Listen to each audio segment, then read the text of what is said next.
this is Catherine. This is Taking Tea with Catherine. This is some detox tea because I think I can use it in the Return of the Rabbit mug because I'm going to be talking a little bit about a book that was very based on rabbits, or very centered on rabbits, whatever. So this is the August 2020 wrap-up, which was a pretty good month. In total, I read 8 books. I will show you, I think, 6 books because 2 of them are mystery books, which I'll cover later. One book is quite small, so maybe I should say 7 books, but hey, it's technically a book, so whatever. I feel like I did the majority of my finishing of books in the early part of the month. I felt a little bit of rejuvenation from going back to work. When I say going back to work, I was working, but going back to the office every once in a while feels nice to move around, even though the day of when I do it I get exhausted, but So that was that. In the last half of August, I was a little more focused on the history challenge, but not like over focused, but which made me read a book that I didn't finish because even though it's good, it's just kind of a slow read for me. So I think that just slowed down my actual completing of more books, but it's still a good amount for me. So let's get started. This is one that I got as a advanced reader copy, and did I actually review it? I thought I did, but maybe I didn't because I read it so quickly. Like in one sitting, almost standing, because that's the kind of book it is, that maybe I forgot to review it, which let's get on that. So this is You Can Keep That to Yourself, a comprehensive list of what not to say to Black people for well-intentioned people of pallor, by Adam Smyer, and it's slightly humorous, made to look like a dictionary, if you remember those dictionaries from the past, the Merriam-Webster? I don't know, it's been a while. I usually use online things now. That's what happens. And yeah, so slightly humorous. There's a bit of language, if you know what I mean. If you're not into that, you may not like this, but up to you. To just uses phrases, explains a little bit about the phrase, doesn't go into every detail, but just explains more than what the actual meaning is, more of why you shouldn't say it, why it offends. Which is good because sometimes you don't know. Sometimes you're in conversation and there are words that are just not right, but some words are not as well known. So like I found out the word yowza has minstrel show roots. Not that I use that, but good to know, right? In case I felt like saying that someday. Why offend if I don't have to? So yeah, good book. And the next one was a book that I got from a little free library. One great thing about this month is that I was able to do a kind of an on-haul. I just didn't do an on-haul video, but I was able to get rid of a few books. Not as many as I bought recently, but any little bit counts. There's a playground near where I live that used to be a little more strict about who can come in, which they made it, you had to have a child with you. But now they have changed that. There's no sign saying that anymore anyway. So, not that I was going but you want to be a little respectful if that was the rules, but it wasn't anymore. So, but it's not right in the playground area. It's like right outside of it. There's like a little benchy area where people can sit, and so it's not limited to children's books. So I liked that I was able to get rid of some books, but also hopefully I do see every time I go, I see that wherever books I had are gone. So either people are taking them and reading them or throwing them out. Either way, they're out of my home, so that's good. And then, so this one I got last year, and when I was in San Diego on vacation, and I've been meaning to read it because I really love The Gentleman in Moscow by Amor Towles. And so I figured this could be good too, because it takes place in New York in the late 30s. Actually, it takes place mostly in the space of a year, and it is centered on a character named Katie Content, which name I do not like. Content, both are K initials, and the name was changed from a different name, so that explains because whose last name is Content. Don't correct me because it's possible that someone is, but you know what I mean.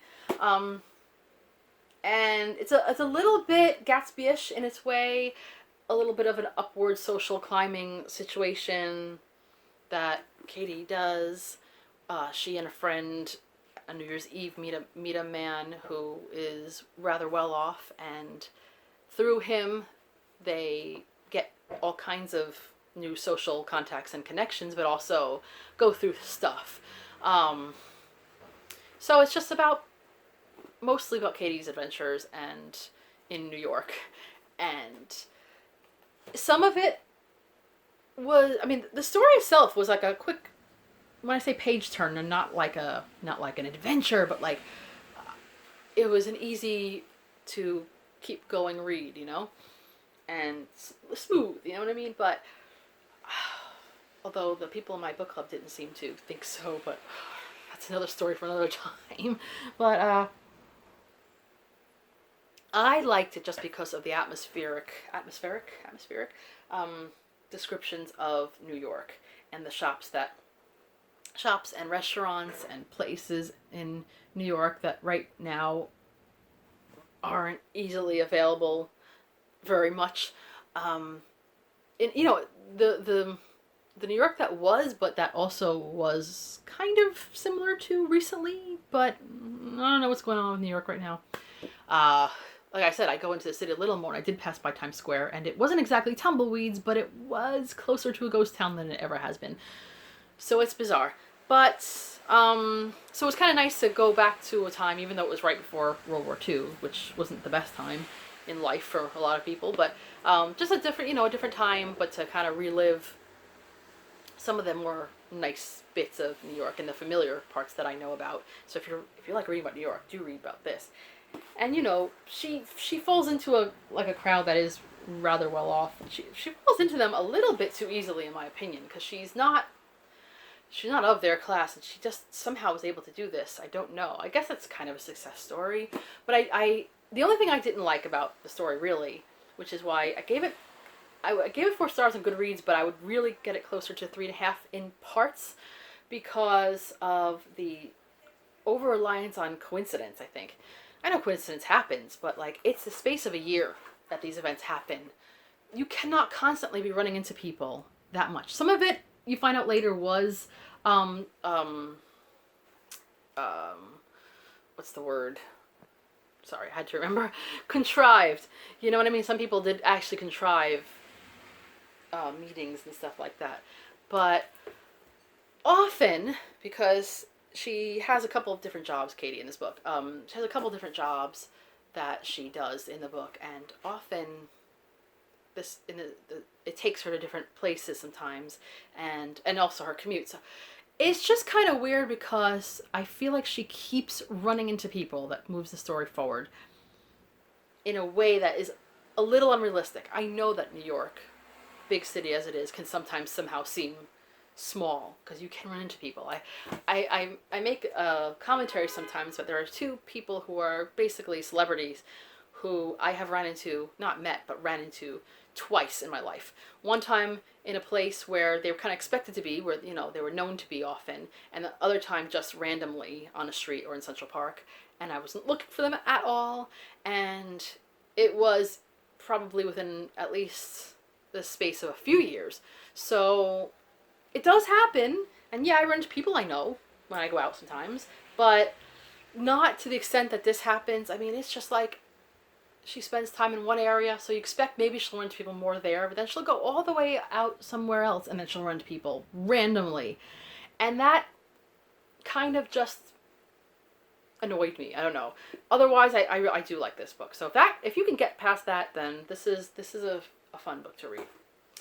And I love Dr. Thorne by Anthony Trollope. It was the third in his Barchester novels. It is about, because a lot of these books so far have been a lot about the clerical folks that inhabit the area and their meanderings. And there's a little bit of political stuff in here too that reminds me of the Palliser novels that Anthony Trollope writes. But at least one character repeats themselves in both stories. But Anthony Trollope wrote 2 series, basically. When I say series, I don't know if he meant them to be that way or if it just came out that way. And then he wrote tons of standalone books. I'm glad that I'm seeing more recognition of him in recent years, all over BookTube and elsewhere, because he's really good. And this story revolves around, Dr. Thorne. So there's a lot more doctors in this than any other story. who has a niece of indeterminate birth, but, I mean, he knows, but you know what I mean, and not a lot of money, and they live near a family who is moneyed and titled, but financially they're not doing well at all. And so the Sun and Heir is very much encouraged to marry money, but he kind of likes Mary, and Mary kind of likes him, but so there are big obstacles in the way. So it's a bit like slightly Jane Austenish, but not 100%. And the program that they did, it was a adaptation. It was a couple of episodes on, I think, Amazon Prime or something. I don't know if it ever came on television, maybe, but was very much based on it. And Julian Fellows of Downton Abbey fame and other things was the one who was behind it, and I thought he was well suited for that. I feel like it wasn't mentioned that I can remember in this book, but I remember more than once a character in the program mentions the dinner gong or the dressing gong or whatever it's called, which is such a Downton Abbey thing. I think that's just something that Julian Fellows likes the idea of for some reason. So, like, I feel like if I ever met him, I'd want to, like, have a gong sound effect on me to see what he does. Anyway, so even though I actually think that the show made the ending of the book a lot more satisfying than the actual ending of this book, even though it was basically the same ending, this book is still very good, and if you didn't read it and only watch the show, you would miss so many little asides and jokes that you wouldn't have had on television. So, totally recommended. And soon I hope to start the next book. I think it's Framley Parsonage. Now, one of my favorite writers is Jasper Fforde, and this is The Constant Rabbit. I think it's just coming out in the United States now, so I got it early from the UK because I couldn't wait. And then I realized that I was delaying reading it for a little bit, and I said, I better read this before it comes out in the United States, because otherwise that would have been a waste of a purchase. But at least I got to get it in paperback, which probably you won't be able to get in the United States anytime soon, because I don't know what happens. But anyway, so I had started to read his latest, before this book, the Early Riser, and I couldn't get into it, and I hope to one day go back and like it, but I don't know. So I was a little worried that I wouldn't like this one as much, but it does go back a little bit in my memory to his Nursery Crimes books, which are two stories which had nursery rhyme characters investigating things and being investigated, and other types of things too. I think like there were some Greek gods or something that featured in the books out of nowhere. Strange, but the second book in those books, The Fourth Bear, was one of my favorites of his books, and just came out at a time where I really needed a book like that. So when I realized this book had some similarities, I was kind of happy about that, and I still am. I thought it is a fun, really good book. I don't think I'll call it my favorite book of the year or even of Jasper Fforde's, but it is a good one, and in my opinion, successful. Very witty. So it's a kind of an alternate Earth feeling where back in the 60s there was an event that made a bunch of animals anthropomorphized. Anyway, human-like, and there's a number of different species, but the rabbits were the most procreative, so they become a bit of a threat to a lot of humans. And so there are a lot of movements to not accept them amongst society, and to keep them out of certain things, and also to try to rehome them. And it is kind of similar to certain issues that are happening in real life. You could tell that he's making references, but it's up to you whether you want to interpret it that way or you just want to enjoy the story. It's up to you. I kind of did both, but I had a bunch of good laughs too. The main characters are Peter Knox, which is a human male who works for a group of people that may not be as friendly to rabbits as he would like, and he runs into a college friend who ends up moving into his neighborhood. Her name is Constance. She is a rabbit, And so now he's got all kinds of conflicting feelings and dealing with his neighbors who mostly are not accepting. Covering up the rabbit face while I'm talking. What am I doing? So so it had, it had the Jasper Fforde formula of humor and consciousness and kind of absurdism sometimes. Even some bookish humor. There was some library jokes in here, which sounds weird, but it was funny when it happened. And one of the main villains is a fox, and the foxes, because a lot of the foxes end up being very predatory, but somehow clever enough to finagle their way into power, into forms of power against the rabbits and other critters. So, which is kind of sad because I like foxes, but I understand why they would be put in that position against rabbits. But one of the things that kind of made me laugh, you may get this reference, but is that one of the main fox characters is one time seen reading a magazine called Fox and Friends. And yeah, it was so ridiculous, but it made me laugh. So if you like, I don't know, if you've read Jasper Fforde, you'll probably like this book. If people have compared him to different people like Douglas Adams, that sort of person, although this is less of a sci-fi than more of a, fantasy. But yeah, if you kind of like that Britishy, slightly ridiculous but fun humor, you'll like this. I did. And then I finished Well-Read Black Girl. It's an anthology by Glory Edam. Well, she's the one who assembled, but there are a lot of different people writing. And mostly it is the contributors are women who are writers and black women. And so it's their point of view, basically, for what they grew up reading. Mostly American, but sometimes elsewhere. What they grew up reading and how they could relate to it or couldn't relate to it, and sometimes just an author they found that was like home to them, and maybe spurred them on to want to not only read more but actually to start writing. So it made me curious because there are a lot of writers in here that I'm not aware of, and maybe I can look into finding some of their books someday to read. So totally recommend that. And last but not least, maybe, I don't know, is the historical novel that I read around about the History Challenge, and that is Queen's Gambit by Elizabeth Fremantle, which is about Catherine Parr, the last of Henry VIII's queens, the one that survived, although technically so did Anne of Cleves, but she survived while being married to him, so that's pretty amazing. I was looking forward to reading this because I suddenly wanted to read more Tudor things suddenly again in May. Every once in a while I get that fever for Tudor books. And then I realized that I had left this book behind at my office, so I have since retrieved it, so I was like, let me read it now that I've looked forward to it for so long. And I liked it, but I didn't quite love it. They had changed her history a little bit in early pre-meeting Henry to traffic,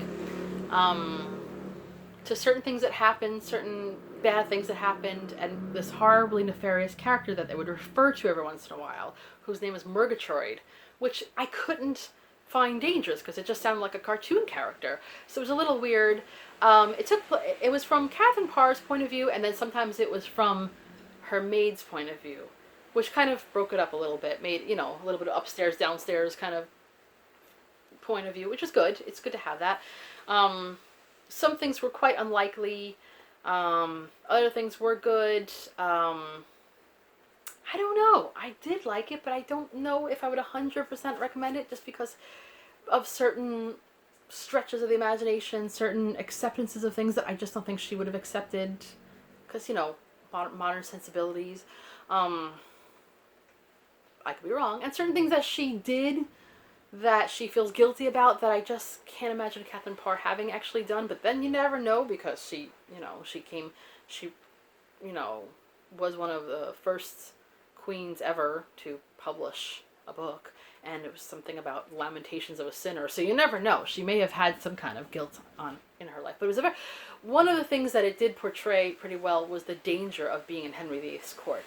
especially, well, anybody really, because the fluctuating system of it, you know? One minute, if you were Catholic, you were up in the highest echelons of existence, and then if you're Protestant, you were more privileged, and the Catholics had to watch their backs because they were getting their monasteries thrown out and stuff. This is at the point where both are slightly accepted, but are both slightly not. So Henry's just kind of playing everyone against each other. So one minute you're doing great, and other times you're not. Yeah. So there was a good sense of danger throughout the book. So in that sense, it's pretty good. I would say it's pretty good, but I think there are probably a ton of other Tudor historical novels that I would recommend before that one. So that's it. That's August, aside from the mysteries. And oh, it's raining. It's nice to be indoors when it's raining. I think it will be a good time to just kind of relax. It's still kind of hot in, you know, I'm talking in September now. It's still kind of hot. August was a pretty hot month. Had a few heat waves and such, but let's hope that we're past the worst of it and can really get into the hot tea season, because I'm only halfway there right now. So let me know what you thought of any of these books, if you read any of these books, etc. If you like talking about these kind of books, please subscribe. And that is all for now. This is Catherine at Taking Tea with Catherine. Have a lovely tea and book and rabbit-filled day. Bye.